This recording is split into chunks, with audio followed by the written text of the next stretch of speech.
The Book of Revelation, the final book of the Christian Bible, stands as one of the most enigmatic and intensely studied texts in human history. Attributed to John the Apostle during his exile on the island of Patmos, it's a profound tapestry of symbolic visions, prophecies, and urgent messages to the early churches, ultimately culminating in a dramatic portrayal of the end of the age and the establishment of God's eternal kingdom. At its heart lies the concept of the Great Tribulation, a period of unprecedented global upheaval and suffering that precedes the second coming of Christ. The nature of revelation, prophecy, symbolism, and hope revelation is distinct among biblical books due to its heavily symbolic language. Dragons, beasts, trumpets, bowls, seals, and a multitude of numerical representations populate its pages, leading to centuries of varied interpretations. Some scholars favor a futurist approach, viewing most of Revelation's prophecies as yet to be fulfilled.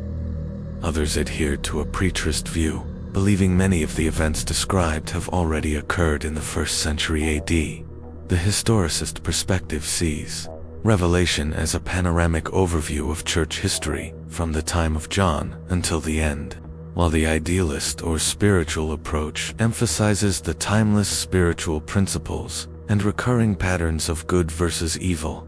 Despite its complexity, a unifying theme emerges: God's ultimate sovereignty and victory over evil. It offers not merely a dire warning, but also a message of hope and reassurance to believers facing persecution.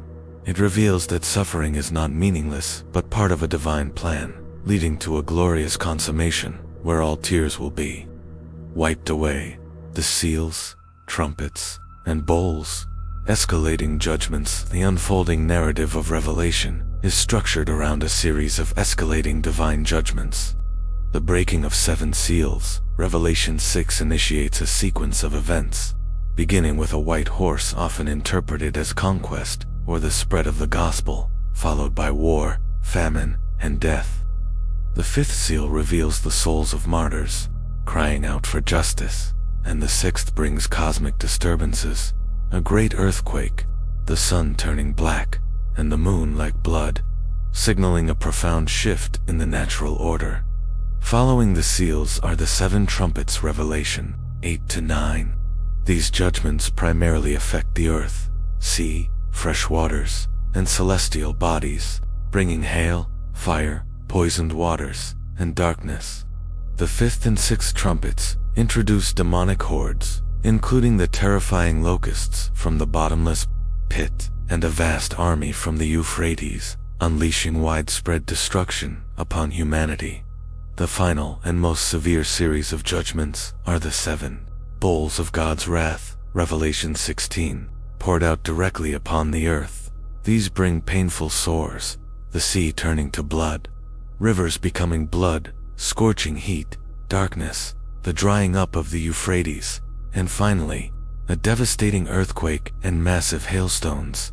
Each of these series of judgments intensifies the suffering, demonstrating God's righteous response to an unrepentant world. The Great Tribulation, a time unparalleled central to the futurist interpretation of Revelation, is the concept of the Great Tribulation, specifically mentioned by Jesus in Matthew 24:21. For then, there will be great tribulation, such as has not been from the beginning of the world until now, no, and never will be.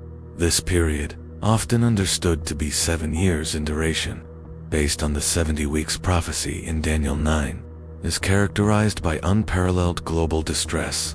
During this time, the Antichrist, the beast from the sea in Revelation 13, rises to power, consolidating political, economic, and religious authority. He establishes a global system that demands worship and loyalty, enforced by the mark of the beast, Revelation 13, 16-18, without which no one can buy or sell.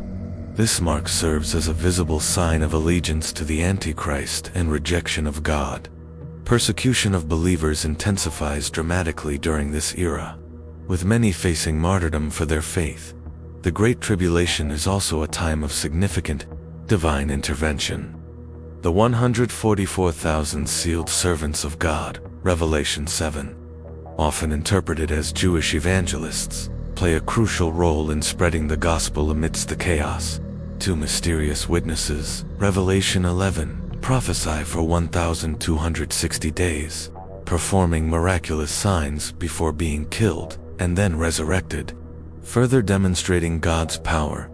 The tribulation's climax is the Battle of Armageddon, Revelation 16:16, 19:11-21, where the armies of the world gather to fight against Christ at his second coming.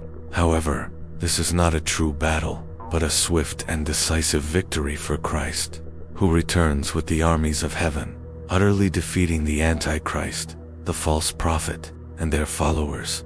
The millennial reign and the new heavens and new earth following.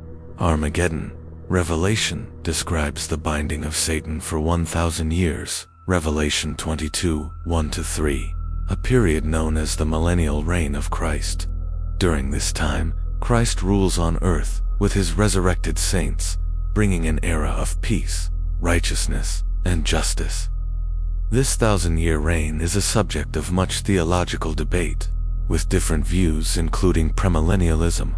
Christ returns before the millennium. Amillennialism. The millennium is symbolic, representing the current church age. And postmillennialism. Christ returns after a period of global Christian influence. After the millennium, Satan is released for a short time, instigating one final rebellion, which is swiftly crushed. Then comes the Great White Throne Judgment, Revelation 20, 11-15, where all the dead, both righteous and unrighteous, are judged according to their deeds. Those whose names are not found in the book of life are cast into the lake of fire, the second death. The culmination of Revelation is the vision of the new heavens and new earth, Revelation 21-22. The old order passes away, and God creates a perfect, renewed cosmos. The New Jerusalem, the holy city, descends from heaven, symbolizing the ultimate dwelling place of God with humanity. In this new creation, there will be no more death, sorrow, crying, or pain, for the former things have passed away. God will dwell among his people, and they will see his face.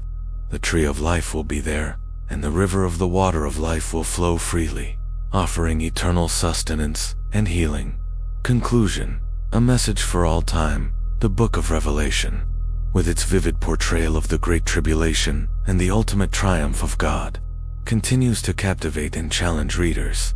While it's complex, symbolism and diverse interpretations can be daunting, its core message remains potent. God is in control, justice will prevail, and those who remain faithful will inherit an eternal future of glory and peace.